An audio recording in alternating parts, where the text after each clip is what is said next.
Let's talk about it. For the 2025 Honolulu Marathon, I had a goal of 3 hours and 30 minutes, and I got 4 hours, 11 minutes, and 50 seconds. So I did not achieve that goal. Those are the facts. That's what happened. That's reality. The rest is up to how I want to perceive it. And honestly, I'm not that disappointed with the outcome. Obviously, I would have liked to have got 3:30, but over this 20-week prep where I ran just under 700 miles, I learned a lot about myself that doesn't show with the time. For one, I learned that running is a lifestyle, not a hobby. When you start to consider yourself a runner, you start to realize it's more than something you do to just fill time. It's something you live. So with a hobby, we might set a goal, achieve it or not achieve it, and then be done. But when something is a lifestyle, sure, you might set goals as well, but whether or not you achieve that goal doesn't matter, because the next day, next week, next month, you're going to be right back at it, running again, lifting again, whatever it is. And that's when you start to realize this thing is a lifestyle that's built day by day, not by a certain goal you set.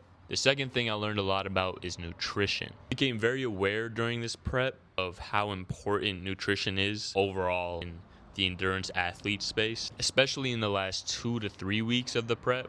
I was listening to a lot of Nick Bare podcast episodes. I think when people get into something new, they don't often realize how much additional knowledge and information, work comes with that new thing. Let's take running, for example. You get into running and you get into higher mileages. Sure, at first you're just running. The more mileage and work you put in and the higher goals you set, you got to be conscious of other things like nutrition, like running form, injury prevention, recovery. Like there's so many other things that can affect that one thing that you have to be conscious of. Even just knowing how to carb load and fuel properly for a 26.2 mile race requires a decent amount of knowledge in an entirely different subject of nutrition. So if you really bout it, you got to be willing to learn a lot about other things. And the last thing I learned, number 3, is a quote by James Clear in a podcast I listened to. Comparison is a teacher of skills when applied narrowly, but the thief of joy when applied broadly. I compared myself a lot during this prep. Could have to do with the fact that I'm doing social media alongside it, so I'm posting my entire journey. I mean, I posted every single day of training on my story and made a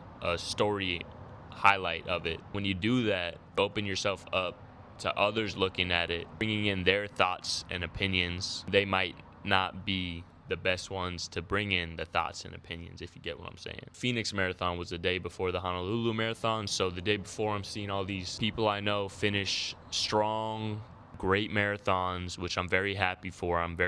If you ran the Phoenix Marathon and you got a goal time and you achieved it or you got close to it, man, props to you. But I'm seeing that, and then I finished mine and I'm 40 minutes out from my goal, and I'm comparing so much. Like, you can't compare that broadly. My marathon time and someone else's marathon time has so many different factors that go into it. I had 2 injuries during this entire prep that were prevalent the whole time. In the gym, doing PT almost 3 to 4 days a week. I started off running 6 days a week for the first 6 weeks. I had to cut back to 4 days a week for 2 to 3 weeks because of those injuries. And then I went back to 5. Honolulu was a completely different climate than the Phoenix Marathon, completely different course, completely different number of participants. There's so much that goes into something when you compare broadly that it's just not worth comparing at all, because you're just going to mess with yourself mentally. What's better to do is compare narrowly. What this would look like is I'm looking at another runner who's really good at running. I'm looking at how does he fuel for his runs? What does his running form look like? What exercises is he doing to better himself? These are narrow comparisons that I can learn from.